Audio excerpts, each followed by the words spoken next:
Good evening from Hofstra University in Hempstead, New York. I'm Lester Holt, anchor of NBC Nightly News. I want to welcome you to the first presidential debate.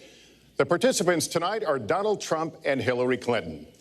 This debate is sponsored by the Commission on Presidential Debates, a nonpartisan, nonprofit organization. The commission drafted tonight's format, and the rules have been agreed to by the campaigns.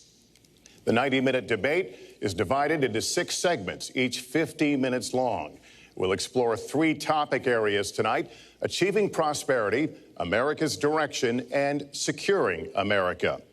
At the start of each segment, I will ask the same lead-off question to both candidates, and they will each have up to 2 minutes to respond. From that point until the end of the segment, we'll have an open discussion. The questions are mine and have not been shared with the commission or the campaigns. The audience here in the room has agreed to remain silent so that we can focus on what the candidates are saying. I will invite you to applaud, however, at this moment as we welcome the candidates. Democratic nominee for President of the United States, Hillary Clinton, and Republican nominee for President of the United States, Donald J. Trump.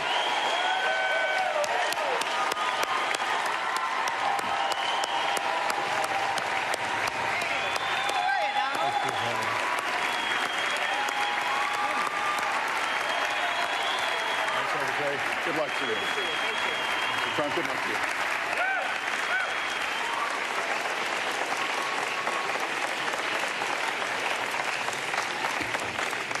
you. Well, I don't expect us to cover all the issues of this campaign tonight, but I remind everyone there are 2 more presidential debates scheduled. We are going to focus on many of the issues that voters tell us are most important, and we're going to press for specifics. I am honored to have this role, but this evening belongs to the candidates and just as important to the American people. Candidates, we look forward to hearing you articulate your policies and your positions, as well as your visions and your values. So, let's begin. We're calling this opening segment Achieving Prosperity, and central to that is jobs. There are 2 economic realities in America today. There's been a record 6 straight years of job growth, and new census numbers show incomes have increased at a record rate after years of stagnation. However, income inequality remains significant, and nearly half of Americans are living paycheck to paycheck. Beginning with you, Secretary Clinton, why are you a better choice than your opponent to create the kinds of jobs that will put more money into the pockets of American workers? Well, thank you, Lester, and thanks to Hofstra for hosting us. The central question in this election is really what kind of country we want to be and what kind of future we'll build together. Today is my granddaughter's 2nd birthday, so I think about this a lot. First, we have to build an economy that works for everyone, not just those at the top. That means we need new jobs, good jobs, with rising incomes. I want us to invest in you. I want us to invest in your future. That means jobs in infrastructure, in advanced manufacturing, in innovation and technology, clean renewable energy, and small business, because most of the new jobs will come from small business. We also have to make the economy fairer. That starts with raising the national minimum wage and also guarantee, finally, equal pay for women's work. I also want to see more companies do profit sharing. If you help create the profits, you should be able to share in them, not just the executives at the top. And I want us to do more to support people who are struggling to balance family and work. I've heard from so many of you about the difficult choices you face and the stresses that you're under. So let's have paid family leave, earned sick days. Let's be sure we have affordable child care and debt-free college. How are we going to do it? We're going to do it by having the wealthy pay their fair share and close the corporate loopholes. Finally, we tonight are on the stage together, Donald Trump and I. Donald, it's good to be with you. We're going to have a debate where we are talking about the important issues facing our country. You have to judge us. Who can shoulder the immense, awesome responsibilities of the presidency? Who can put into action the plans that will make your life better? I hope that I will be able to earn your vote on November 8th. Secretary Clinton, thank you. Mr. Trump, the same question to you. It's about putting money, more money, into the pockets of American workers. You have up to 2 minutes. Thank you, Lester. Our jobs are fleeing the country. They're going to Mexico. They're going to many other countries. You look at what China is doing to our country in terms of making our product. They're devaluing their currency, and there's nobody in our government to fight them. And we have a very good fight, and we have a winning fight, because they're using our country as a piggy bank to rebuild China, and many other countries are doing the same thing. So we're losing our good jobs, so many of them. When you look at what's happening in Mexico, a friend of mine who builds plants said it's the eighth wonder of the world. They're building some of the biggest plants anywhere in the world, some of the most sophisticated, some of the best plants. With the United States, as he said, not so much. So Ford is leaving. You see that, their small car division leaving. Thousands of jobs, leaving Michigan, leaving Ohio. They're all leaving, and we can't allow it to happen anymore. As far as child care is concerned and so many other things, I think Hillary and I agree on that. We probably disagree a little bit as to numbers and amounts and what we're going to do, but perhaps we'll be talking about that later. But we have to stop our jobs from being stolen from us. We have to stop our companies from leaving the United States, and with it, firing all of their people. All you have to do is take a look at Carrier Air Conditioning in Indianapolis. They fired 1,400 people. They're going to Mexico. So many, hundreds and hundreds of companies are doing this. We cannot let it happen. Under my plan, I'll be reducing taxes tremendously, from 35% to 15% for companies, small and big businesses. That's going to be a job creator like we haven't seen since Ronald Reagan. It's going to be a beautiful thing to watch. Companies will come, they will build, they will expand, new companies will start, and I look very, very much forward to doing it. We have to renegotiate our trade deals, and we have to stop these countries from stealing our companies and our jobs. Secretary Clinton, would you like to respond? Well, I think that trade is an important issue. Of course, we are 5% of the world's population. We have to trade with the other 95%. And we need to have smart, fair trade deals. We also, though, need to have a tax system that rewards work and not just financial transactions. And the kind of plan that Donald has put forth would be trickle-down economics all over again. In fact, it would be the most extreme version, the biggest tax cuts for the top percent of the people in this country than we've ever had. I call it trumped-up trickle-down, because that's exactly what it would be. That is not how we grow the economy. We just have a different view about what's best for growing the economy, how we make investments that will actually produce jobs and rising incomes. I think we come at it from somewhat different perspectives. I understand that. You know, Donald was very fortunate in his life, and that's all to his benefit. He started his business with $14 million borrowed from his father, and he really believes that the more you help wealthy people, the better off we'll be, and that everything will work out from there. I don't buy that. I have a different experience. My father was a small businessman. He worked really hard. He printed drapery fabrics on long tables where he pulled out those fabrics and he went down with a silk screen and dumped the paint in and took the squeegee and kept going.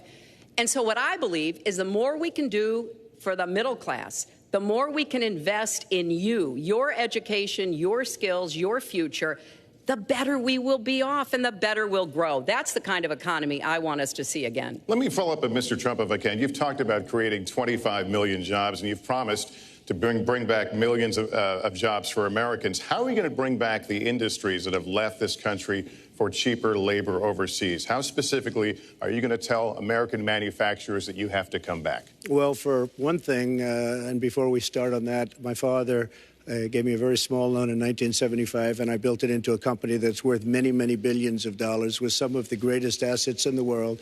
And I say that only because that's the kind of thinking that our country needs. Our country's in deep trouble. We don't know what we're doing when it comes to devaluations, and all of these countries all over the world, especially China, they're the best ever at it. What they're doing to us is a very, very sad thing. So we have to do that. We have to renegotiate our trade deals. And Lester, they're taking our jobs, they're giving incentives, they're doing things that, frankly, we don't do. Let me give you the example of Mexico. They have a VAT tax. We're in a different system. When we sell into Mexico, there's a tax. When they sell in automatic, 16% approximately. When they sell into us, there's no tax. It's a defective agreement. It's been defective for a long time, many years, but the politicians haven't done anything about it. Now, in all fairness to Secretary Clinton, yes, is that okay? Good. I want you to be very happy. It's very important to me. But in all fairness to Secretary Clinton, when she started talking about this, it was really very recently. She's been doing this for 30 years. And why hasn't she made the agreements better? The NAFTA agreement is defective just because of the tax and many other reasons, but just because of the fact. Let me interrupt just a moment. Secretary Clinton and others, politicians, should have been doing this for years, not right now because of the fact that we've created a movement. They should have been doing this for years. What's happened to our jobs and our country and our economy generally is, look, we owe $20 trillion. We cannot do it any longer, Lester. Back to the question, though, how do you specifically bring back jobs? American manufacturers, how do you make them bring the jobs back? Well, the first thing you do is don't let the jobs leave. The companies are leaving. I could name, there are thousands of them. They're leaving, and they're leaving in bigger numbers than ever. And what you do is you say, fine, you want to go to Mexico or some other country, good luck. We wish you a lot of luck. But if you think you're going to make your air conditioners or your cars or your cookies or whatever you make and bring them into our country without a tax, you're wrong. And once you say you're going to have to tax them coming in, and our politicians never do this because they have special interests, and the special interests want those companies to leave because in many cases they own the companies. So what I'm saying is we can stop them from leaving. We have to stop them from leaving, and that's a big, big factor. Let me let Secretary Clinton get in there. Let's stop for a second and remember where we were 8 years ago. We had the worst financial crisis, the Great Recession, the worst since the 1930s. That was in large part because of tax policies that slashed taxes on the wealthy, failed to invest in the middle class, took their eyes off of Wall Street, and created a perfect storm. In fact, Donald was one of the people who rooted for the housing crisis. He said back in 2006, gee, I hope it does collapse because then I can go in and buy some and make some money. Well, it did collapse. That's called business, by the way. 9 million people lost their jobs. 5 million people lost their homes, and $13 trillion in family wealth was wiped out.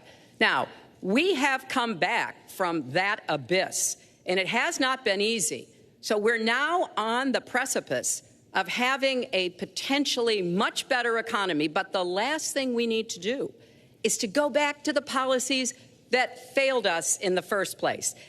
Independent experts have looked at what I've proposed and looked at what Donald's proposed, and basically they've said this, that if his tax plan, which would blow up the debt by over $5 trillion and would in some instances disadvantage middle-class families compared to the wealthy, were to go into effect, we would lose 3.5 million jobs and maybe have another recession. They've looked at my plans and they've said, okay, if we can do this, and I intend to get it done, we will have 10 million more new jobs because we will be making investments where we can grow the economy. Take clean energy. Some country is going to be the clean energy superpower of the 21st century. Donald thinks that climate change is a hoax perpetrated by the Chinese. I think it's real. I did not. Science is real. I do not say that. And I think it's important that we grip this and deal with it, both at home and abroad. And here's what we can do. We can deploy 500 million more solar panels. We can have enough clean energy to power every home. We can build a new modern electric grid. That's a lot of jobs. That's a lot of new economic activity. So I've tried to be very specific about what we can and should do, and I am determined that we're going to get the economy really moving again, building on the progress we've made over the last 8 years, but never going back to what got us in trouble in the first place. Mr. Trump. She talks about solar panels. We invested in a solar company, our country. That was a disaster. They lost plenty of money on that one. Now, look, I'm a great believer in all forms of energy, but we're putting a lot of people out of work. Our energy policies are a disaster. Our country is losing so much in terms of energy, in terms of paying off our debt. You can't do what you're looking to do with $20 trillion in debt. The Obama administration, from the time they've come in, is over 230 years worth of debt, and he's topped it. He's doubled it in a course of almost 8 years, 7.5 years to be semi-exact. So I will tell you this, we have to do a much better job at keeping our jobs. And we have to do a much better job at giving companies incentive to build new companies or to expand, because they're not doing it. And all you have to do is look at Michigan and look at Ohio and look at all of these places where so many of their jobs and their companies are just leaving. They're gone. And Hillary, I just ask you this. You've been doing this for 30 years. Why are you just thinking about these solutions right now? For 30 years, you've been doing it, and now you're just starting to think of solutions. Well, actually, I will bring back jobs.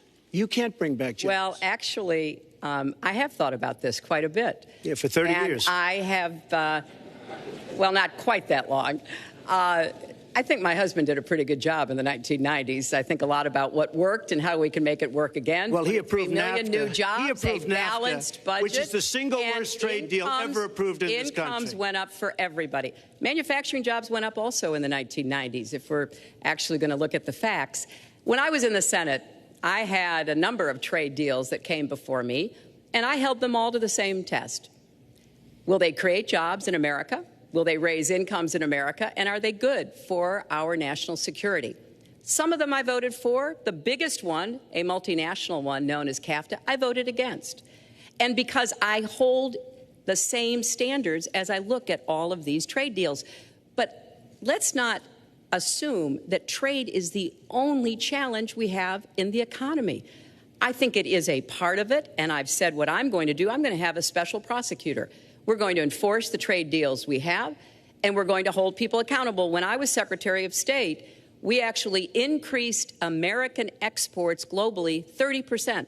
We increased them to China 50%. So I know how to really work to get new jobs and to get exports that help to create more new jobs. Well, you haven't done it in 30 years or 26 years. Well, any number you I've want been to a senator, You Donald, haven't done it. And you haven't I done have it. been a And Secretary of State, and I have Your done husband signed a lot. NAFTA, which was one of the worst things that ever happened Well, to the that's your manufacturing opinion. industry. That is your You go opinion. to New England, you go to Ohio, Pennsylvania, you go anywhere you want, Secretary Clinton, and you will see devastation where manufacturing is down 30, 40, sometimes 50%. NAFTA is the worst trade deal maybe ever signed anywhere, but certainly ever signed in this country. And now you want to approve Trans-Pacific Partnership. You were totally in favor of it. Then you heard what I was saying, how bad it is, and you said, I can't win that debate. But you know that if you did win, you would approve that, and that will be almost as bad as NAFTA. Nothing will ever top NAFTA. That is just not accurate. I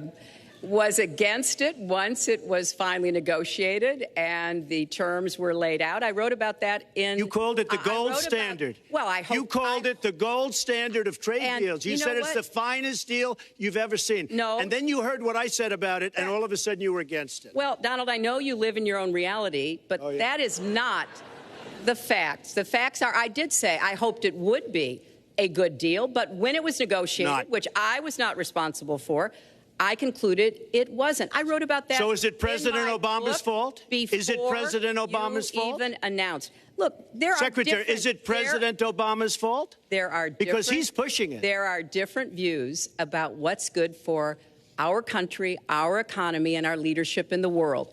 And I think it's important to look at what we need to do to get the economy going again. That's why I said new jobs with rising incomes, investments, not in more tax cuts that would add $5 trillion to the debt. But you have no plan. Oh, I do. Secretary, in fact, you have no written plan. A book about it. It's called Stronger Together. You can pick it up tomorrow. That's about all you... Folks, at the bookstore or at an airport near you. But it's because I see this. We need to have strong growth, fair growth, sustained growth. We also have to look at how we help families balance the responsibilities at home and the responsibilities at business. So we have a very robust set of plans, and people who have looked at both of our plans have concluded that mine would create 10 million jobs and yours would lose us 3.5 million jobs and explode You are the going debt, to approve one of the which would biggest tax have cuts a in recession. history. You are going to approve one of the biggest tax increases in history. you are going to drive business out. Your regulations are a disaster, and you're going to increase regulations all over the place. And by the way, my tax cut is the biggest since Ronald Reagan. I'm very proud of it. It will create tremendous numbers of new jobs. But regulations, you are going to regulate these businesses out of existence. When I go around, Lester, I tell you this, I've been all over. And when I go around, despite the tax cut, the things that business and people like the most is the fact that I'm cutting regulation. You have regulations on top of regulations, and new companies cannot form, and old companies are going out of business, and you want to increase the regulations and make them even worse. I'm going to cut regulations, but I'm going to cut taxes big league, and you're going to raise taxes big league. End of story. Let me get you to pause right there, because we're going to move into the next segment. We're going to talk taxes. That can't be left Please to stand. Take 30 seconds, and then we're going to go on. I kind of assumed that there would be a lot of these charges and claims. And so we have taken the homepage of my website, HillaryClinton.com, and we've turned it into a fact checker. So if you want to see in real time what the facts are, please go and take a look. And take a look at mine also, and you'll see. Add a penny to the debt, and your plans would add $5 trillion to the debt. What I have proposed would cut regulations and streamline them for small businesses. What I have proposed would be paid for by raising taxes on the wealthy, because they have made all the gains in the economy. And I think it's time that the wealthy and corporations paid their fair share to support this country. Well, you just opened the next segment. Well, look, could I just finish? I think I should. I'm going to give you a chance right here. And you take a look at her website. She's going to raise taxes $1.3 trillion. Mr. Trump, and look at her website. You know what? It's no different than this. She's telling us how to fight ISIS. Just go to her website. She tells you how to fight ISIS on her website. I don't think General Douglas MacArthur would like that too much. The next segment, we're continuing the subject of... Well, at least I have a plan to fight ISIS. No, you're telling the enemy everything you want to do. No, we're not. See, you're telling the enemy everything you want to do. No wonder you've been fighting. No wonder you've been fighting ISIS your entire adult life. Folks, go to the fact checkers, get to work. You are unpacking a lot here, and we're still on the issue of achieving prosperity. And I want to talk about taxes. The fundamental difference between the two of you concerns the wealthy. Secretary Clinton, you're calling for a tax increase in the wealthiest Americans. I'd like you to further defend that. And Mr. Trump, you're calling for tax cuts for the wealthy. I'd like you to defend that. And this next 2-minute answer goes to you, Mr. Trump. Well, I'm really calling for major jobs, because the wealthy are going to create tremendous jobs. They're going to expand their companies. They're going to do a tremendous job. I'm getting rid of the carried interest provision. And if you really look, it's not a tax. It's really not a great thing for the wealthy. It's a great thing for the middle class. It's a great thing for companies to expand. And when these people are going to put billions and billions of dollars into companies, and when they're going to bring $2.5 trillion back from overseas, where they can't bring the money back because politicians like Secretary Clinton the money back because the taxes are so onerous and the bureaucratic red tape. So what is so bad? So what they're doing is they're leaving our country, and they're, believe it or not, leaving because taxes are too high and because some of them have lots of money outside of our country. And instead of bringing it back and putting the money to work because they can't work out a deal to, and everybody agrees it should be brought back. Instead of that, they're leaving our country to get their money because they can't bring their money back into our country because of bureaucratic red tape, because they can't get together, because we have a president that can't sit them around a table and get them to approve something. And here's the thing. Republicans and Democrats agree that this should be done. $2.5 trillion. I happen to think it's double that. It's probably $5 trillion that we can't bring into our country, Lester. And with a little leadership, you'd get it in here very quickly, and it could be put to use on the inner cities and lots of other things, and it would be beautiful. But we have no leadership. And honestly, that starts with Secretary Clinton. All right, you have 2 minutes on the same question to defend tax increases on the wealthiest Americans, Secretary Clinton. I have a feeling that by the end of this evening, I'm going to be blamed for everything that's ever happened. Why not? Why not? Yeah, why not? You know, just join the debate by saying more crazy things. Now, let me say, there's nothing crazy about not letting our companies case. bring their money back into their country. This is Secretary Clinton's 2 minutes, please. Yeah, well, let's start the clock again, Lester. We've looked at your tax proposals. I don't see changes in the corporate tax rates or the kinds of proposals you're referring to that would cause the repatriation, bringing back of money that's stranded overseas. I happen to support that. I happen to support that in a way that will actually work to our benefit. But when I look at what you have proposed, you have what is called now the Trump loophole, because it would so advantage you and the business you do. You've proposed an approach that has a $4 billion tax benefit for your family. And when you look at what you are proposing, how much for my family? It is, Lester, as I said, trumped up trickle down. Trickle down did not work. It got us into the mess we were in 2009. Slashing taxes on the wealthy hasn't worked. And a lot of really smart, wealthy people know that. And they are saying, hey, we need to do more to make the contributions we should be making to rebuild the middle class. I don't think top-down works in America. I think building the middle class, investing in the middle class, making college debt-free so more young people can get their education, helping people refinance their debt from college at a lower rate. Those are the kinds of things that will really boost the economy. Broad-based, inclusive growth is what we need in America, not more advantages for people at the very top. Mr. Trump, typical politician, all talk, no action, sounds good, doesn't work, never going to happen.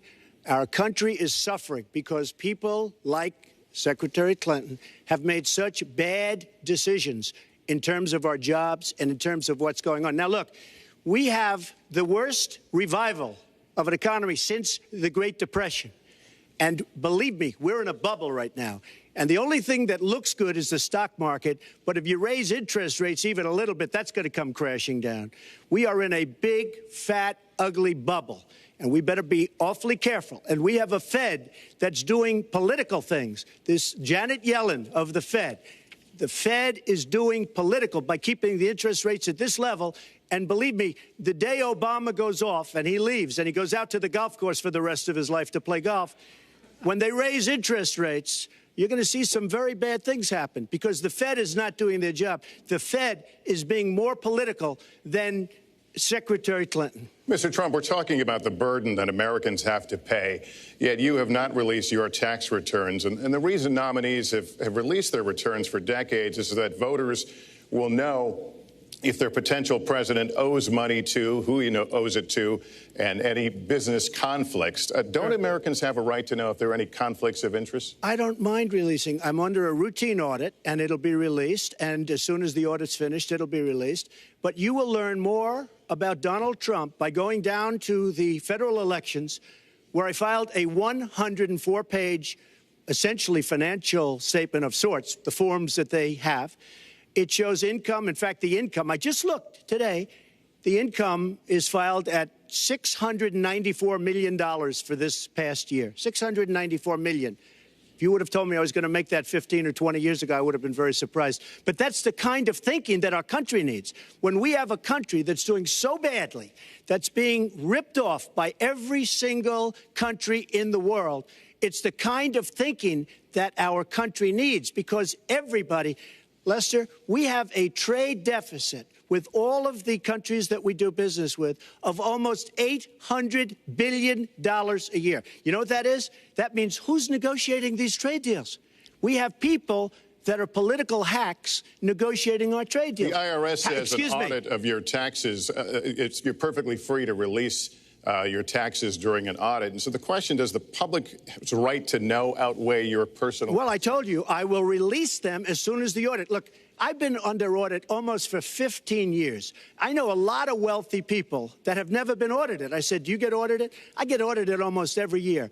And in a way, I should be complaining. I'm not even complaining. I don't mind it. It's almost become a way of life. I get audited by the IRS, but other people don't. I will say this. We have a situation in this country that has to be taken care of. I will release my tax returns against my lawyer's wishes when she releases her 33,000 emails that have been deleted. As soon as she releases them, I will release my tax returns, and that's against my lawyers. They say don't do it.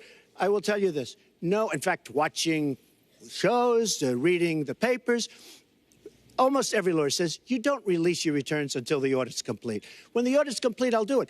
But I would go against them if she releases her email. So it's negotiable? It's not negotiable. No, let her release the email. Why did she delete 33,000? Well, I'll let her ask that, but let me just admonish the audience one more time. There was an agreement. We did ask you to be silent, so it would be helpful for us. Secretary Clinton. Well, I think you've just seen another example of bait and switch here. For 40 years, everyone running for president has released their tax returns. You can go and see nearly, I think, 39, 40 years of our tax returns, but everyone has done it. We know the IRS has made clear there is no prohibition on releasing it when you're under audit. So you've got to ask yourself, why won't he release his tax returns? And I think there may be a couple of reasons. First, maybe he's not as rich as he says he is. Second, maybe he's not as charitable as he claims to be. Third, we don't know all of his business dealings, but we have been told through investigative reporting that he owes about $650 million to Wall Street and foreign banks. Or maybe he doesn't want the American people, all of you watching tonight, to know that he's paid nothing in federal taxes, because the only years that anybody's ever seen were a couple of years when he had to turn them over to state authorities when he was trying to get a casino license, and they showed he didn't pay any federal income tax. So if he's paid zero, that means zero for troops, zero for vets, zero for schools or health. And I think probably he's not all that enthusiastic about having the rest of our country see what the real reasons are, because it must be something really important, even terrible, that he's trying to hide. And the financial disclosure statement, they don't give you the tax rate. They don't give you all the details that tax returns would. And it just seems to me that this is something that the American people deserve to see. And I have no reason to believe that he's ever going to release his tax returns, because there's something he's hiding. And we'll guess. We'll keep guessing at what it might be that he's hiding. But I think the question is, were he ever to get near the White House, what would be those conflicts? Who does he owe money to? Well, he owes you the answers to that, and he should provide them. He also raised the issue of your emails. Do you want to respond to that? I do. You know, I made a mistake using a private email. That's for sure. And if I had to do it over again, I would obviously do it differently. But I'm not going to make any excuses. It was a mistake, and I take responsibility for that. Mr. Trump? That was more than a mistake. That was done purposely, okay? That was not a mistake. That was done purposely. When you have your staff taking the Fifth Amendment, taking the Fifth so they're not prosecuted, when you have the man that set up the illegal server taking the Fifth, I think it's disgraceful. And believe me, this country thinks it's disgraceful. It really thinks it's disgraceful also. As far as my tax returns, you don't learn that much from tax returns, that I can tell you. You learn a lot from financial disclosure, and you should go down and take a look at that. The other thing, I'm extremely underleveraged. The report that said 650, which, by the way, a lot of friends of mine that know my business said, boy, that's really not a lot of money. It's not a lot of money relative to what I had. The buildings that were in question, they said in the same report, which was actually, it wasn't even a bad story, to be honest with you, but the buildings are worth $3.9 billion. And the 650 isn't even on that. But it's not 650. It's much less than that. But I could give you a list of banks. I would, if that would help you, I would give you a list of banks. These are very fine institutions, very fine banks. I could do that very quickly. I am very underleveraged. I have a great company. I have a tremendous income. And the reason I say that is not in a braggadocious way. It's because it's about time that this country had somebody running it that has an idea about money. When we have $20 trillion in debt, and our country's a mess. You know, it's one thing to have $20 trillion in debt, and our roads are good, and our bridges are good, and everything's in great shape. Our airports are like from a third world country. You land at LaGuardia, you land at Kennedy, you land at LAX, you land at Newark, and you come in from Dubai and Qatar, and you see these incredible, you come in from China, you see these incredible airports, and you land, we've become a third world country. So the worst of all things has happened. We owe $20 trillion, and we're a mess. We haven't even started.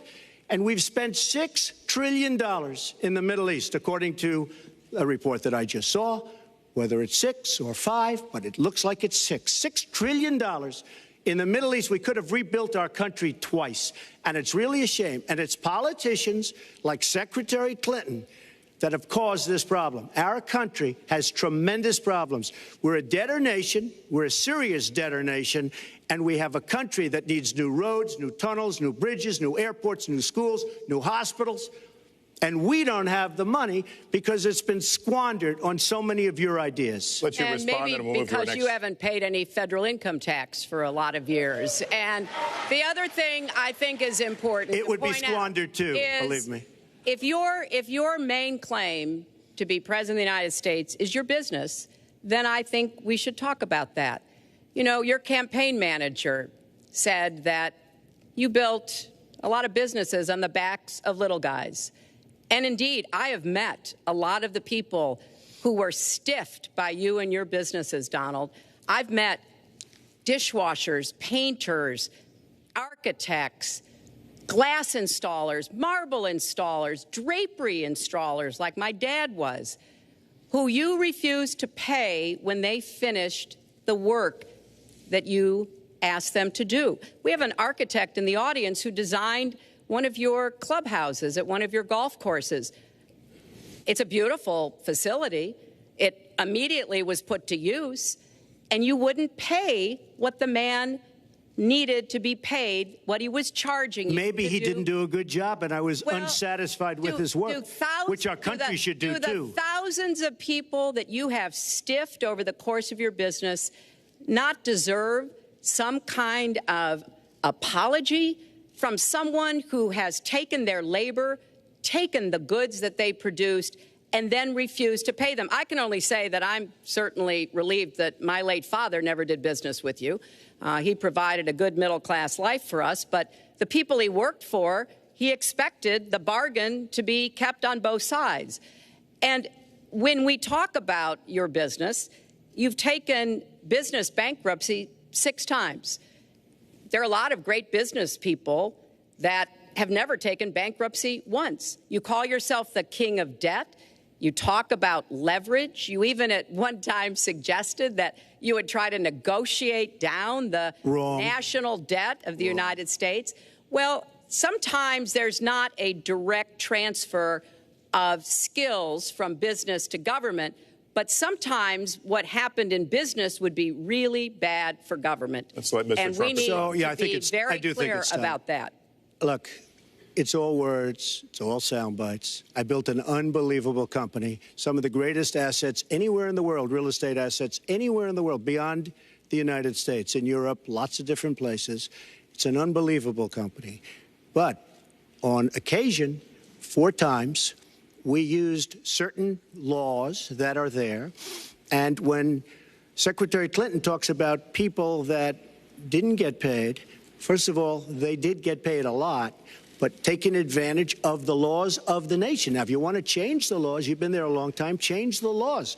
But I take advantage of the laws of the nation because I'm running a company. My obligation right now is to do well for myself, my family, my employees, for my companies. And that's what I do. But what she doesn't say is the tens of thousands of people that are unbelievably happy and that love me. I'll give you an example. We're just opening up on Pennsylvania Avenue, right next to the White House. So if I don't get there one way, I'm going to get to Pennsylvania Avenue another. But we're opening the old post office. Under budget, ahead of schedule, saved tremendous money. I'm a year ahead of schedule. And that's what this country should be doing. We build roads and they cost 2 and 3 and 4 times what they're supposed to cost. We buy products for our military and they come in at costs that are so far above what they were supposed to be because we don't have people that know what they're doing. When we look at the budget is bad to a large extent because we have people that have no idea as to what to do and how to buy. The Trump International is way under budget and way ahead of schedule. And we should be able to do that for our country. Well, we're well behind schedule, so I want to move to our next segment. We move into our next segment talking about America's direction, and let's start by talking about race. The share of Americans who say race relations are bad in this country is the highest it's been in decades, much of it amplified by shootings of African Americans by police, as we've seen recently in Charlotte and Tulsa. Race has been a big issue in this campaign, and one of you is going to have to bridge a very wide and bitter gap. So how do you heal the divide? Secretary Clinton, you get 2 minutes on this. Well, you're right. Race remains a significant challenge in our country. Unfortunately, race still determines too much, often determines where people live, determines what kind of education in their public schools they can get, and yes, it determines how they're treated in the criminal justice system. We've just seen those 2 tragic examples in both Tulsa and Charlotte. And we've got to do several things at the same time. We have to restore trust between communities and the police. We have to work to make sure that our police are using the best training, the best techniques, that they're well prepared to use force only when necessary. Everyone should be respected by the law, and everyone should respect the law. Right now, that's not the case in a lot of our neighborhoods. So I have, ever since the first day of my campaign, called for criminal justice reform. I've laid out a platform that I think would begin to remedy some of the problems we have in the criminal justice system. But we also have to recognize, in addition to the challenges that we face with policing, there are so many good, brave police officers who equally want reform. So we have to bring communities together in order to begin working on that as a mutual goal. And we've got to get guns out of the hands of people who should not have them. The gun epidemic is the leading cause of death of young African American men, more than the next 9 causes put together. So we have to do 2 things, as I said. We have to restore trust. We have to work with the police. We have to make sure they respect the communities and the communities respect them. And we have to tackle the plague of gun violence, which is a big contributor to a lot of the problems that we're seeing today. All right, Mr. Trump, you have 2 minutes. How do you heal the divide? Well, first of all, Secretary Clinton doesn't want to use a couple of words, and that's law and order. And we need law and order. If we don't have it, we're not going to have a country. And when I look at what's going on in Charlotte, a city I love, a city where I have investments, when I look at what's going on throughout various parts of our country, whether it's, I mean, I can just keep naming them all day long. We need law and order in our country. And I just got today, as you know, the endorsement of the Fraternal Order of Police. We just came in. We have endorsements from, I think, almost every police group, a large percentage of them in the United States. We have a situation where we have our inner cities, African Americans, Hispanics, are living in hell because it's so dangerous. You walk down the street, you get shot. In Chicago, they've had thousands of shootings, thousands, since January 1st. Thousands of shootings. And I'm saying, where is this? Is this a war-torn country? What are we doing? And we have to stop the violence. We have to bring back law and order in a place like Chicago where thousands of people have been killed, thousands over the last number of years. In fact, almost 4,000 have been killed since Barack Obama became president. Almost 4,000 people in Chicago have been killed. We have to bring back law and order. Now, whether or not in a place like Chicago you do stop and frisk, which worked very well, Mayor Giuliani is here, it worked very well in New York. It brought the crime rate way down. But you take the gun away from criminals that shouldn't be having it. We have gangs roaming the street, and in many cases, they're illegally here, illegal immigrants, and they have guns, and they shoot people. And we have to be very strong, and we have to be very vigilant. We have to know what we're doing. Right now, our police, in many cases, are afraid to do anything. We have to protect our inner cities because African-American communities are being decimated by crime. Your 2 minutes expired, but I do want to follow up. Stop and frisk was ruled unconstitutional in New York because it largely singled out Black and Hispanic young men. No, you're wrong. It went before a judge who was a very against police judge. It was taken away from her, and our mayor, our new mayor, refused to go forward with the case. They would have won an appeal. If you look at it throughout the country, there are many places where the argument is that it's a form of racial profiling. No, the argument is that we have to take the guns away from these people that have them and that are bad people that shouldn't have them. These are felons. These are people that are bad people that shouldn't be. When you have 3,000 shootings in Chicago from January 1st, when you have 4,000 people killed in Chicago by guns from the beginning of the presidency of Barack Obama, his hometown, you have to have stop and frisk. You need more police. You need a better community relation. You don't have good community relations in Chicago. It's terrible. I have property there. It's terrible what's going on in Chicago. But when you look, and Chicago's not the only, you go to Ferguson, you go to so many different places. You need better relationships. I agree with Secretary Clinton on this. You need better relationships between the communities and the police, because in some cases it's not good. But you look at Dallas, where the relationships were really studied. The relationships were really a beautiful thing. And then 5 police officers were killed one night very violently.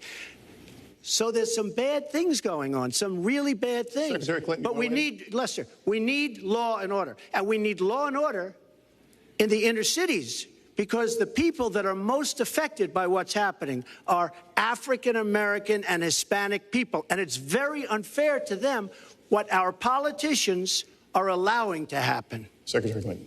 Well, I've heard Donald say this at his rallies, and it's really unfortunate that he paints such a dire, negative picture of Black communities in our country. You know, the vibrancy of the Black church, the Black businesses that employ so many people, the opportunities that so many families are working to provide for their kids. There's a lot that we should be proud of and we should be supporting and lifting up. But we do always have to make sure we keep people safe. There are the right ways of doing it, and then there are ways that are ineffective. Stop and frisk was found to be unconstitutional, and in part because it was ineffective. It did not do what it needed to do. Now, I believe in community policing, and in fact, violent crime is 1/2 of what it was in 1991. Property crime is down 40%. We just don't want to see it creep back up. We've had 25 years of very good cooperation, but there were some problems, some unintended consequences. Too many young African-American and Latino men ended up in jail for nonviolent offenses, and it's just a fact that if you're a young African-American man and you do the same thing as a young white man, you are more likely to be arrested, charged, convicted, and incarcerated. So we've got to address the systemic racism in our criminal justice system. We cannot just say law and order. We have to say we have to come forward with a plan that is going to divert people from the criminal justice system, deal with mandatory minimum sentences, which have put too many people away for too long for doing too little. We need to have more second chance programs. I'm glad that We're ending private prisons in the federal system. I want to see them ended in the state system. You shouldn't have a profit motivation to fill prison cells with young Americans. So there are some positive ways we can work on this. And I believe strongly that common sense gun safety measures would assist us right now. And this is something Donald has supported along with the gun lobby. Right now, we've got too many military-style weapons on the streets. In a lot of places, our police are outgunned. We need comprehensive background checks, and we need to keep guns out of the hands of those who will do harm. And we finally need to pass a prohibition on anyone who's on the terrorist watch list from being able to buy a gun in our country. If you're too dangerous to fly, you are too dangerous to buy a gun. So there are things we can do, and we ought to do it in a bipartisan way. Secretary Clinton, last week you said we've got to do everything possible to improve policing, to go right at implicit bias. Do you believe that police are implicitly biased against black people? Lester, I think implicit bias is a problem for everyone, not just police. I think, unfortunately, too many of us in our great country jump to conclusions about each other. And therefore, I think we need all of us to be asking hard questions about, why am I feeling this way? But when it comes to policing, since it can have literally fatal consequences, I have said in my first budget we would put money into that budget to help us deal with implicit bias by retraining a lot of our police officers. I met with a group of very distinguished, experienced police chiefs a few weeks ago.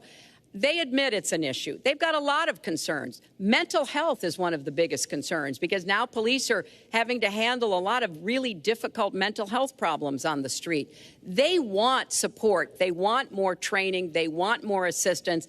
And I think the federal government could be in a position where we would offer and provide that. I'd like to respond. Please. First of all, I agree, and a lot of people, even within my own party, want to give certain rights to people on watch lists and no-fly lists. I agree with you. When a person is on a watch list or a no-fly list, and I have the endorsement of the NRA, which I'm very proud of, these are very, very good people, and they're protecting the Second Amendment. But I think we have to look very strongly at no-fly lists and watch lists, and when people are on there, even if they shouldn't be on there, we'll help them legally, we'll help them get off. But I tend to agree with that quite strongly. I do want to bring up the fact that you were the one that brought up the word super predator about young black youth. And that's a term that I think was it's been horribly met, as you know. I think you've apologized for it. But I think it was a terrible thing to say. And when it comes to stop and frisk, you're talking about taking guns away. Well, I'm talking about taking guns away from gangs and people that use them. And I really don't think you disagree with me on this, if you want to know the truth. I think maybe there's a political reason why you can't say it, but I really don't believe. In New York City, stop and frisk, we had 2,200 murders, and stop and frisk brought it down to 500 murders. 500 murders is a lot of murders. Hard to believe. 500 is like supposed to be good. But we went from 2,200 to 500, and it was continued on by Mayor Bloomberg, and it was terminated by current mayor. But stop and frisk had a tremendous impact on the safety of New York City, tremendous beyond belief. So when you say it has no impact, it really did. It had a very, very big impact. Well, it's also fair to say, if we're going to talk about mayors, that under the current mayor, crime has continued to drop, including murders. So there is... You're wrong. No, I'm not. Murders are up. All right, you'll check. New York has done an excellent job, and I give credit. I give credit across the board, going back to mayors, to police chiefs, because it has worked, and other communities need to come together to do what will work as well. Look, one murder is too many, but it is important that we learn about what has been effective and not go to things that sound good that really did not have the kind of impact that we would want. Who disagrees with keeping neighborhoods safe?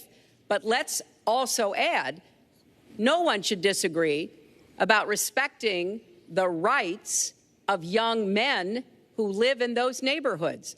And so we need to do a better job of working again with the communities, faith communities, business communities, as well as the police to try to deal with this problem. This conversation is about race, and so, Mr. Trump, I have to ask you. But I'd like to just respond, if I might. Please, 20 I'd seconds. just like to respond. Please respond, then I've got to follow up. I will. Look, the African-American community has been let down by our politicians. They talk good around election time, like right now, and after the election, they said, see you later, I'll see you in 4 years. The African-American community, look, the community within the inner cities has been so badly treated. They've been abused and used in order to get votes by Democrat politicians, because that's what it is. They've controlled these communities for up to 100 years. Mr. Trump, let me... Unbroken. And I will tell you, you look at the inner cities, and I just left Detroit, and I just left Philadelphia, and I just, you know, you've seen me. I've been all over the place. You decided to stay home, and that's okay. But I will tell you, I've been all over, and I've met some of the greatest people I'll ever meet within these communities, and they are very, very upset with what their politicians have told them and what their politicians have done. Mr. Trump, I think Donald just criticized me for preparing for this debate. And yes, I did. And you know what else I prepared for? I prepared to be president. And I think that's a good thing. Mr. Trump, for 5 years, you perpetuated a false claim that the nation's first black president was not a natural-born citizen. You questioned his legitimacy. In the last couple of weeks, you acknowledged what most Americans have accepted for years. The president was born in the United States. Can you tell us what took you so long? I'll tell you just very simple to say. Sidney Blumenthal works for the campaign and very close friend of Secretary Clinton. And her campaign manager, Patty Doyle, went to, during the campaign, her campaign against President Obama, fought very hard. And you can go look it up and you can check it out. And if you look at CNN this past week, Patty Solis Doyle was on Wolf Blitzer saying that this happened. Blumenthal sent McClatchy, highly respected reporter at McClatchy, to Kenya to find out about it. They were pressing it very hard. She failed to get the birth certificate. When I got involved, I didn't fail. I got him to give the birth certificate. So I'm satisfied with it, and I'll tell you why I'm satisfied with it. That was because I want to get on to defeating ISIS, because I want to get on to creating jobs, because I want to get on to having a strong border, because I want to get on to things that are very important to me and that are very important to the country. I'll let you respond. That's important, but I just want to get the answer here. The birth certificate was produced in 2011. You continued to tell the story and question the president's legitimacy in 2012, 13, 14, 15, as recently as January. So the question is, what changed your mind? Well, nobody was pressing it. Nobody was caring much about it. I figured you'd ask the question tonight, of course, but nobody was caring much about it. But I was the one that got him to produce the birth certificate, and I think I did a good job. Secretary Clinton also fought it. I mean, you know, now everybody in mainstream is going to say, oh, that's not true. Look, it's true. Sidney Blumenthal sent a reporter. You just have to take a look at CNN last week, the interview with your former campaign manager, and she was involved. But just like she can't bring back jobs, she can't produce. I'm sorry, I'm just going to follow up, and I will let you respond to that because there's a lot there. But we're talking about racial healing in this segment. What do you say to Americans? Well, it was very, I say nothing. I say nothing because I was able to get him to produce it. He should have produced it a long time before. I say nothing. But let me just tell you, when you talk about healing, I think that I've developed very, very good relationships over the last little while with the African-American community. I think you can see that. And I feel that they really wanted me to come to that conclusion, and I think I did a great job and a great service, not only for the country, but even for the president, in getting him to produce his birth certificate. Secretary Clinton. Well, just listen to what you heard. And clearly, as Donald just admitted, he knew he was going to stand on this debate stage, and Lester Holt was going to be asking us questions, so he tried to put the whole racist birther lie to bed. But it can't be dismissed that easily. He has really started his political activity based on this racist lie that our first black president was not an American citizen. There was absolutely no evidence for it, but he persisted. He persisted year after year because some of his supporters, people that he was trying to bring into his fold, apparently believed it or wanted to believe it. But remember, Donald started his career back in 1973 being sued by the Justice Department for racial discrimination because he would not rent apartments in one of his developments to African Americans, and he made sure that the people who worked for him understood that was the policy. He actually was sued twice by the Justice Department. So he has a long record of engaging in racist behavior. And the birther lie was a very hurtful one. You know, Barack Obama is a man of great dignity, and I could tell how much it bothered him and annoyed him that this was being touted and used against him. But I like to remember what Michelle Obama said in her amazing speech at our Democratic National Convention. When they go low, we go high. And Barack Obama went high, despite Donald Trump's best efforts to bring him down. Mr. Trump, you can respond, then we're going to move on to the next segment. I would love to respond. First of all, I got to watch, in preparing for this, some of your debates against Barack Obama. You treated him with terrible disrespect. And I watched the way you talk now about how lovely everything is and how wonderful you are. It doesn't work that way. You were after him. You were trying to. You even sent out, or your campaign sent out, pictures of him in a certain garb, very famous pictures. I don't think you can deny that. But just last week, your campaign manager said it was true. So when you try to act holier than thou, it really doesn't work. It really doesn't. Now, as far as the lawsuit, yes, when I was very young, I went into my father's company, had a real estate company in Brooklyn and Queens, and we, along with many, many other companies throughout the country, it was a federal lawsuit, were sued. We settled the suit with no admission of guilt. It was very easy to do, but they sued many people. I notice you bring that up a lot, and I also noticed the very nasty commercials that you do on me in so many different ways, which I don't do on you. Maybe I'm trying to save the money, but frankly, I look at that and I say, isn't that amazing? Because I settled that lawsuit with no admission of guilt, but that was a lawsuit brought against many real estate firms, and it's just one of those things. I'll go on one step further. In Palm Beach, Florida, tough community, a brilliant community, a wealthy community, probably the wealthiest community there is in the world. I opened a club and really got great credit for it. No discrimination against African Americans, against Muslims, against anybody. And it's a tremendously successful club, and I'm so glad I did it. And I have been given great credit for what I did, and I'm very, very proud of it. And that's the way I feel. That is the true way I feel. Our next segment is called Securing America. We want to start with a 21st century war happening every day in this country. Our institutions are under cyber attack, and our secrets are being stolen. So my question is, who's behind it, and how do we fight it? Secretary Clinton, this answer goes to you. Well, I think cybersecurity, cyber warfare will be one of the biggest challenges facing the next president, because clearly we're facing at this point two different kinds of adversaries. There are the independent hacking groups that do it mostly for commercial reasons, to try to steal information that they then can use to make money. But increasingly, we are seeing cyber attacks coming from states, organs of states. The most recent and troubling of these has been Russia.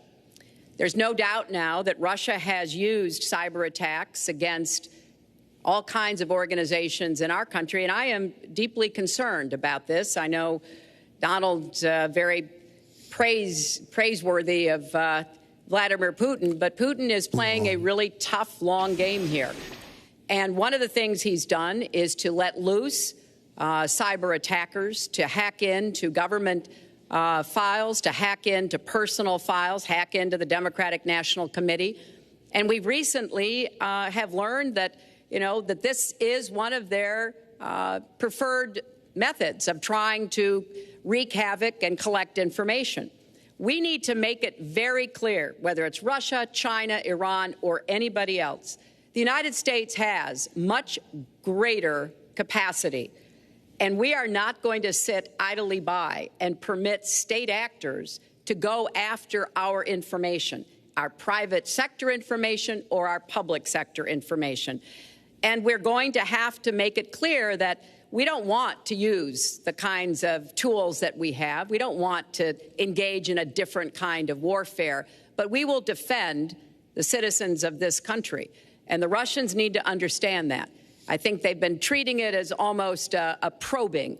How far would we go? How much would we do? And that's why I was so shocked when Donald publicly invited Putin to hack into Americans. That is just unacceptable. It's one of the reasons why 50 national security officials who served in Republican administration have said that Donald is unfit to be the commander-in-chief. It's comments like that that really worry people who understand the threats that we face. Mr. Trump, you have 2 minutes on the same question. Who's behind it? And how do we find I do want to say that I was just endorsed, and more are coming next week. It'll be over 200 admirals, many of them are here, admirals and generals endorsed me to lead this country. That just happened, and many more are coming. And I'm very proud of it. In addition, I was just endorsed by ICE. They've never endorsed anybody before on immigration.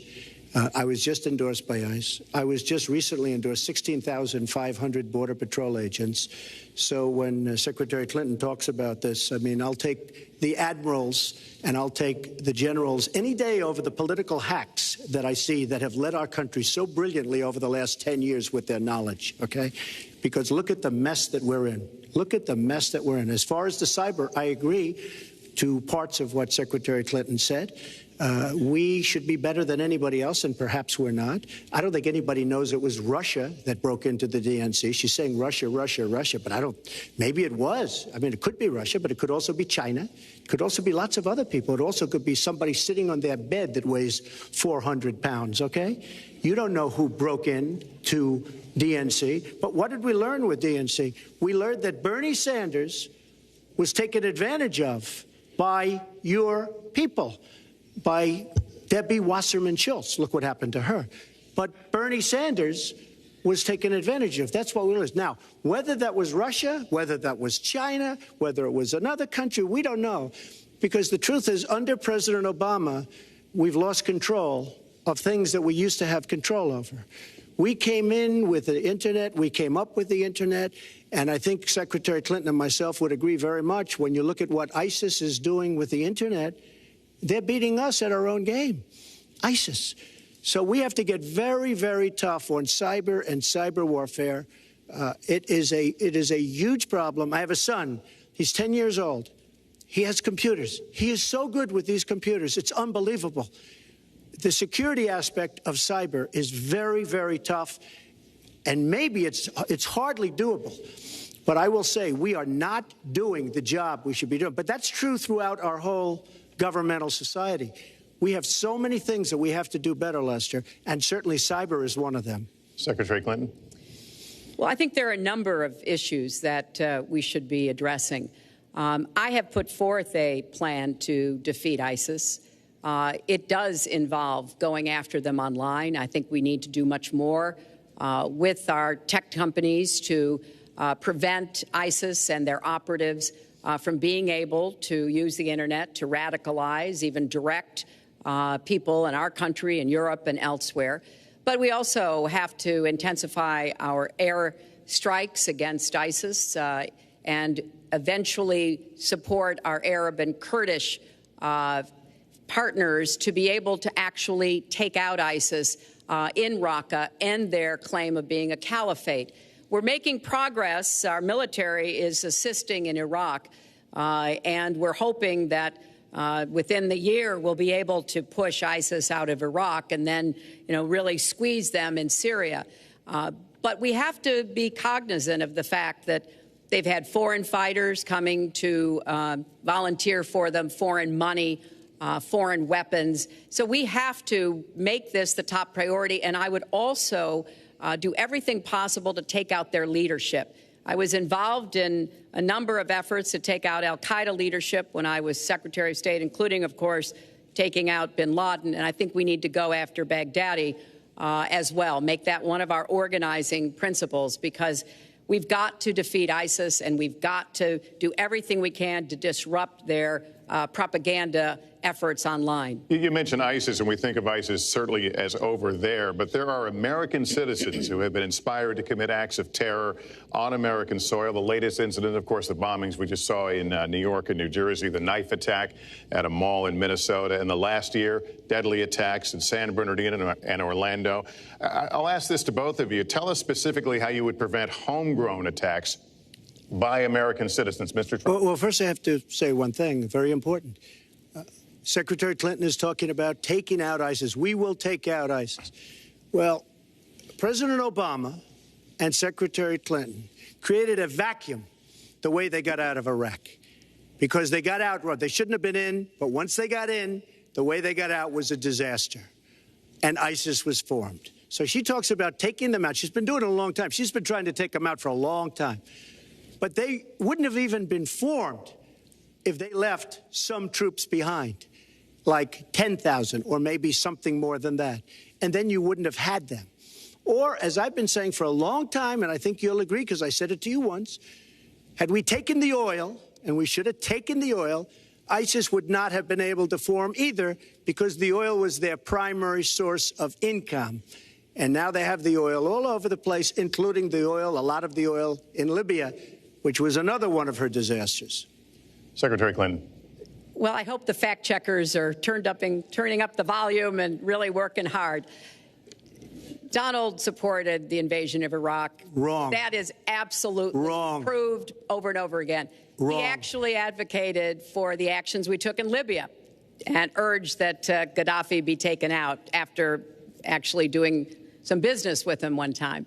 But the larger point, he says this constantly, is George W. Bush made the agreement about when American troops would leave Iraq, not Barack Obama. And the only way that American troops could have stayed in Iraq is to get an agreement from the then Iraqi government that would have protected our troops. And the Iraqi government would not give that. But let's talk about the question you asked, Lester. The question you asked is, what do we do here in the United States? That's the most important part of this. How do we prevent attacks? How do we protect our people? And I think we've got to have an intelligence surge where we are looking for every scrap of information. I was so proud of law enforcement in New York, in Minnesota, in New Jersey. You know, they responded so quickly, so professionally to the attacks that occurred by Rahami, and they brought him down. And we may find out more information because he is still alive, which may prove to be an intelligence benefit. So we've got to do everything we can to vacuum up intelligence from Europe, from the Middle East. That means we've got to work more closely with our allies. And that's something that Donald has been very dismissive of. We're working with NATO, the longest military alliance in the history of the world, to really turn our attention to terrorism. We're working with our friends in the Middle East, many of which, as you know, are Muslim-majority nations. Donald has consistently insulted Muslims abroad, Muslims at home, when we need to be cooperating with Muslim nations and with the American Muslim community. They're on the front lines. They can provide information to us that we might not get anywhere else. They need to have close working cooperation with law enforcement in these communities, not be alienated and pushed away, as some of Donald's rhetoric, unfortunately, has led to. Mr. Well, I'd have to respond. Please respond. The Secretary said very strongly about working with. We've been working with them for many years. And we have the greatest mess anyone's ever seen. You look at the Middle East, it's a total mess. Under your direction to a large extent. But you look at the Middle East. You started the Iran deal. That's another beauty, where you have a country that was ready to fall. I mean, they were doing so badly. They were choking on the sanctions, and now they're going to be actually probably a major power at some point pretty soon, the way they're going. But when you look at NATO, I was asked on a major show, what do you think of NATO? And you have to understand, I'm a business person. I did really well, but I have common sense. And I said, well, I'll tell you, I haven't given lots of thought to NATO, but two things. Number one, the 28 countries of NATO, many of them aren't paying their fair share. Number two, and that bothers me because we should be, yes, we're defending them, and they should at least be paying us what they're supposed to be paying by treaty and contract. And number two, I said, and very strongly, NATO could be obsolete because, and I was very strong on this, and it was actually covered very accurately in the New York Times, which is unusual for the New York Times, to be honest. But I said they do not focus on terror. And I was very strong, and I said it numerous times. And about 4 months ago, I read on the front page of the Wall Street Journal that NATO is opening up a major terror division. And I think that's great. And I think we should get, because we pay approximately 73% of the cost of NATO. It's a lot of money to protect other people. But I'm all for NATO. But I said they have to focus on terror also. And they're going to do that. And that was, believe me, I'm sure I'm not going to get credit for it, but that was largely because of what I was saying and my criticism of NATO. I think we have to get NATO to go into the Middle East with us, in addition to surrounding nations, and we have to knock the hell out of ISIS, and we have to do it fast. When ISIS formed in this vacuum created by Barack Obama and Secretary Clinton, and believe me, you were the ones that took out the troops. Not only that, you named the day. They couldn't believe it. They sat back probably and said, I can't believe it. They said, no, wait a minute. We've covered when they formed, this is something that never should have happened. It should have never happened. Now, you're talking about taking out ISIS, but you were there and you were Secretary of State when it was a little infant. Now it's in over 30 countries. And you're going to stop them? I don't think so. Mr. Trump, a lot of these are judgment questions. You had supported the war in Iraq before the invasion. What makes your judgment? I did not support the war in Iraq. 2002. That is a mainstream media nonsense put out by her because she, frankly, I think the best person in her campaign is mainstream media. My question is, since you would you like to hear? Why is your war. Wait a minute. I was against the war in Iraq, just so you put it out. The record shows otherwise. The record does not show that. Why is your judgment? The record shows that I'm right. When I did an interview with Howard Stern, very lightly, first time anyone's asked me that, I said, very lightly, I don't know, maybe, who knows, essentially.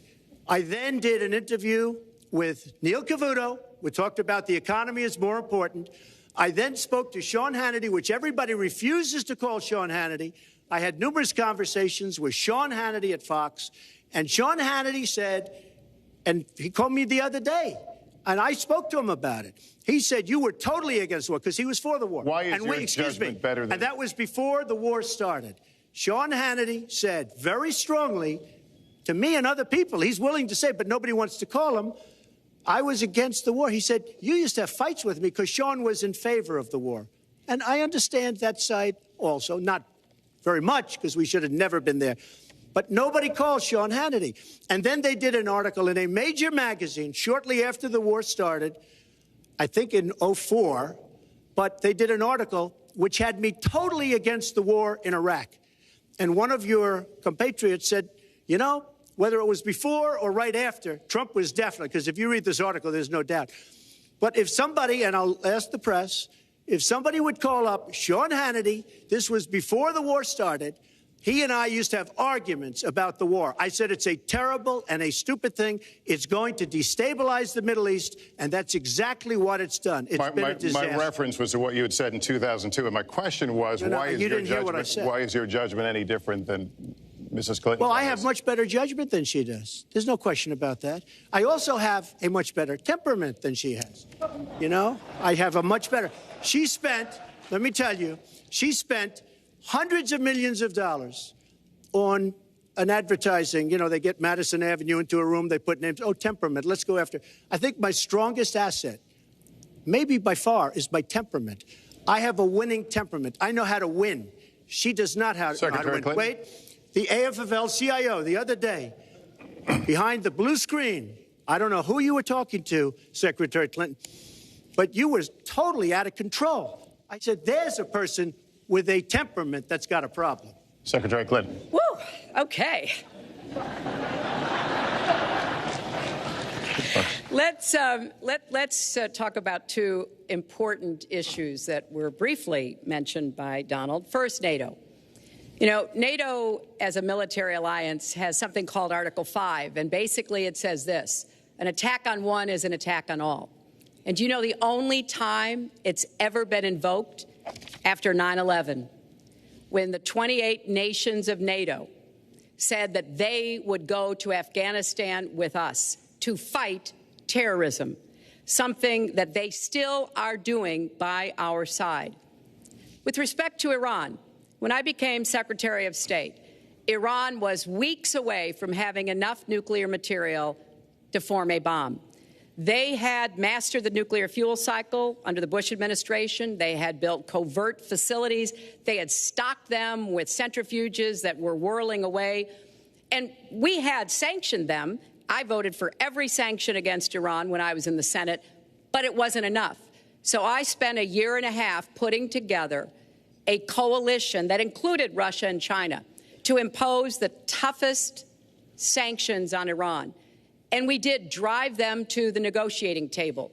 And my successor, John Kerry, and President Obama got a deal that put a lid on Iran's nuclear program without firing a single shot.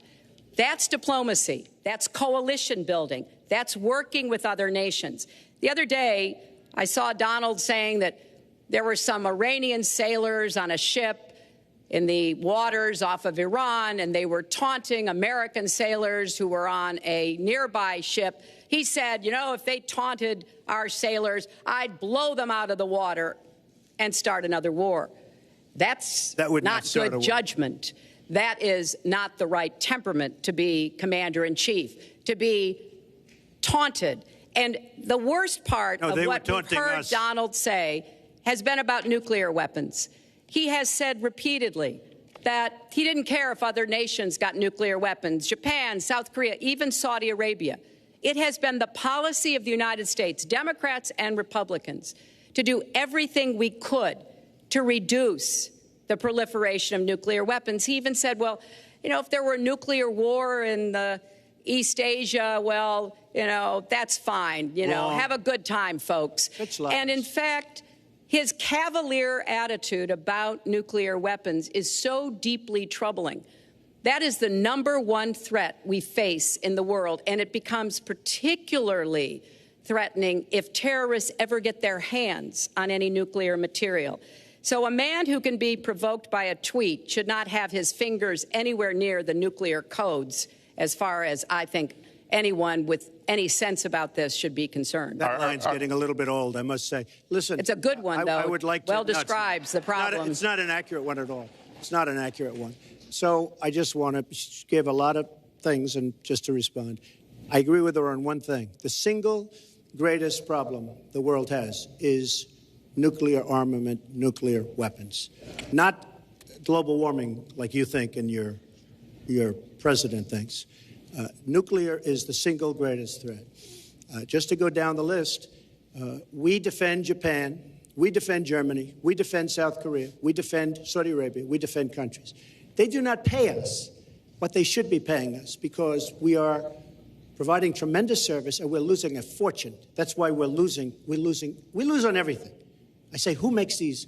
We lose on everything. Well, I said that it's very possible that if they don't pay a fair share, because this isn't 40 years ago where we could do what we're doing. We can't defend Japan, a behemoth selling us cars by the million. We need to move on. Wait, but it's very important. All I said was they may have to defend themselves or they have to help us out. We're a country that owes $20 trillion. They have to help us out. As far as the nuclear is concerned, I agree. It is the single greatest threat that this country has. Which leads my next question as we enter our last segment here still on the subject of securing America. On nuclear weapons, President Obama reportedly considered changing the nation's longstanding policy on first use. Do you support the current policy? Mr. Trump, you have 2 minutes on that. Well, I have to say that, for what Secretary Clinton was saying about nuclear with Russia, she's very cavalier in the way she talks about various countries. But Russia's been expanding. They have a much newer capability than we do. We have not been updating from the new standpoint. I looked the other night, I was seeing B-52s. They're old enough that your father, your grandfather could be flying them. We are not keeping up with other countries. I would like everybody to end it, just get rid of it, but I would certainly not do first strike. I think that once the nuclear alternative happens, it's over. At the same time, we have to be prepared. I can't take anything off the table because you look at some of these countries, you look at North Korea, we're doing nothing there. China should solve that problem for us. China should go into North Korea.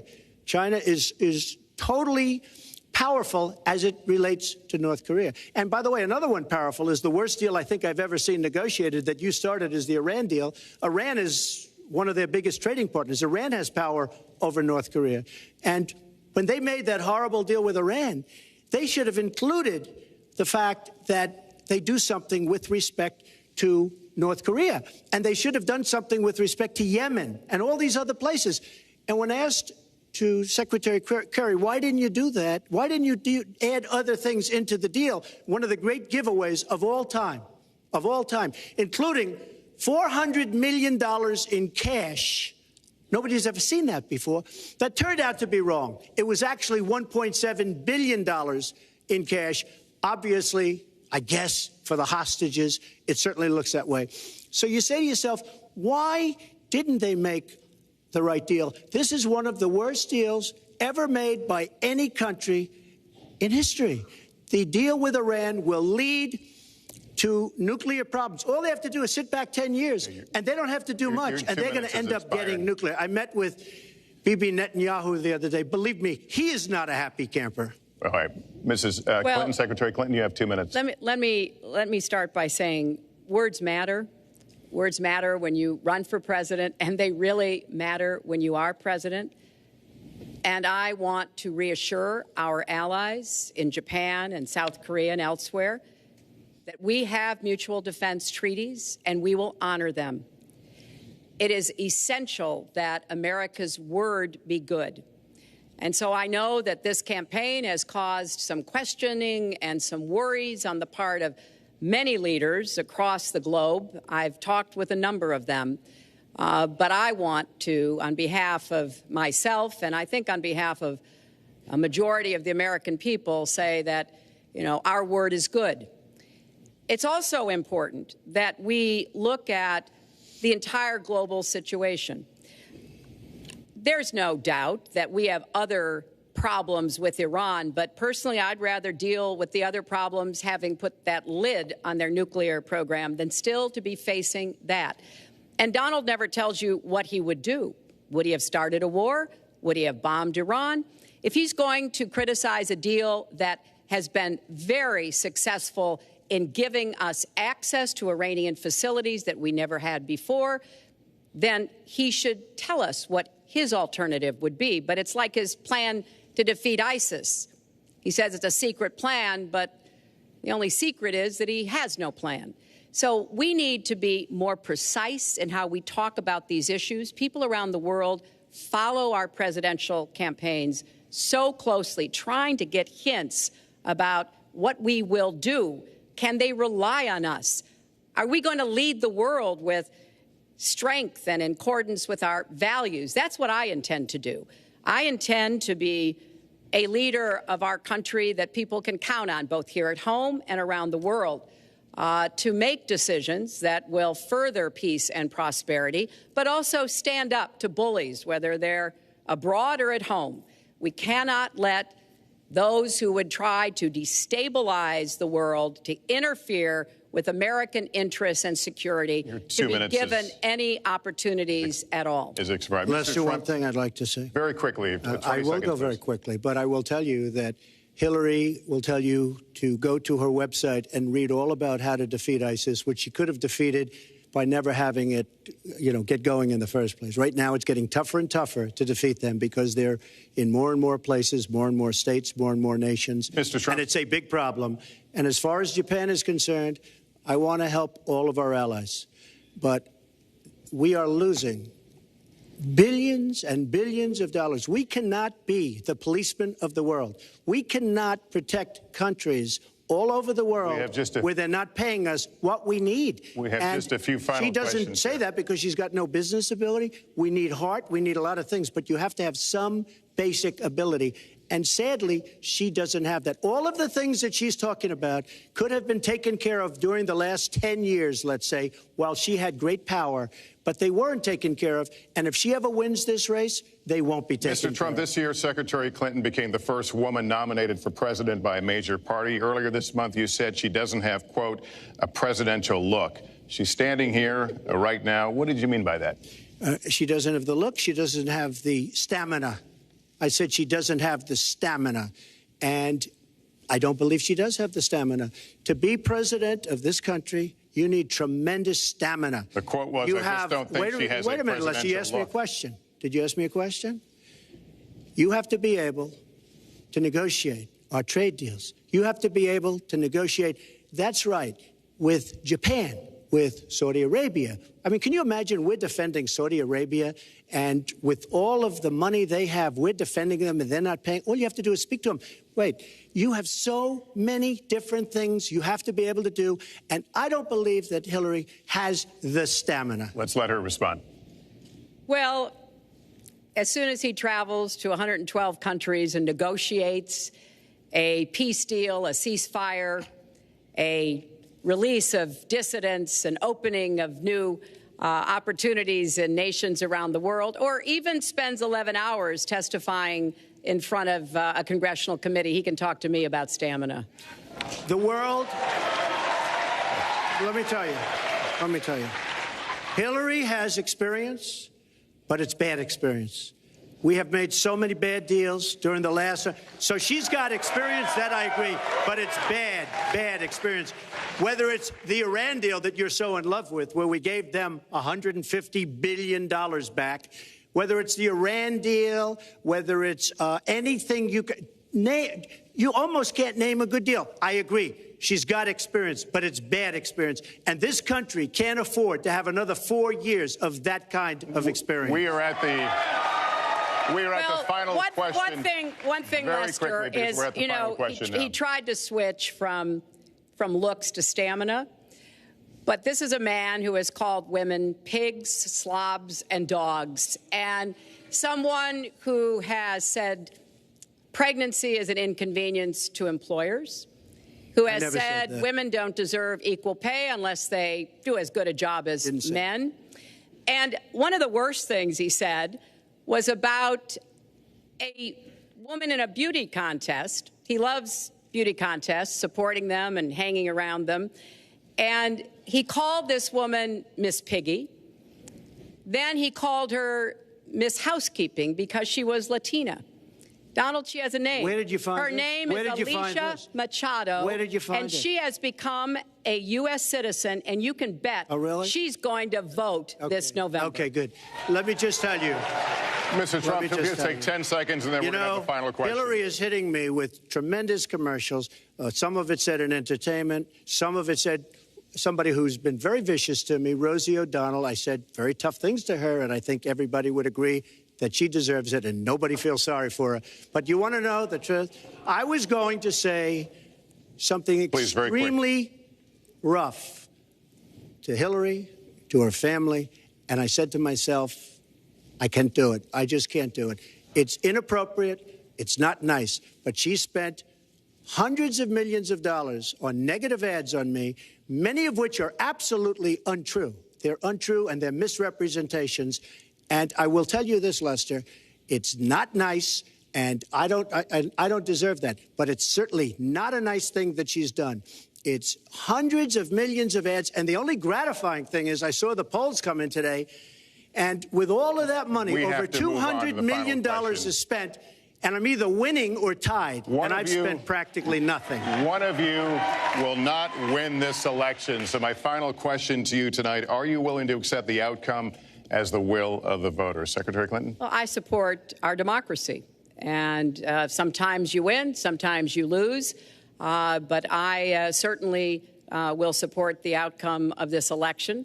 And I know Donald's trying very hard to plant doubts about it, but I hope the people out there understand this election's really up to you. It's not about us so much as it is about you and your families and the kind of country and future you want. So I sure hope you will get out and vote as though your future depended on it, because I think it does. Mr. Trump, very quickly, the same question. Will you accept the outcome as the will of the voters? I want to make America great again. We are a nation that is seriously troubled. We're losing our jobs. People are pouring into our country. The other day, we were deporting 800 people, and perhaps they passed the wrong button, they pressed the wrong button, or perhaps, worse than that, it was corruption. We were, for good reason, ended up becoming citizens. Ended up becoming 800, and now it turned. I want to make America great again. I'm going to be able to do it. I don't believe Hillary will. The answer is, if she wins, I will absolutely support her. All right. Well, that is going to do it for us. That concludes our debate for this evening. A spirited one. We covered a lot of ground. Not everything, as I suspected we would. The next presidential debates are scheduled for October 9th at Washington University in St. Louis and October 19th at the University of Nevada, Las Vegas. The conversation will continue. A reminder, the vice presidential debate is scheduled for October 4th at Longwood University in Farmville, Virginia. My thanks to Hillary Clinton and to Donald Trump and to Hofstra University for hosting us tonight. Good night, everyone.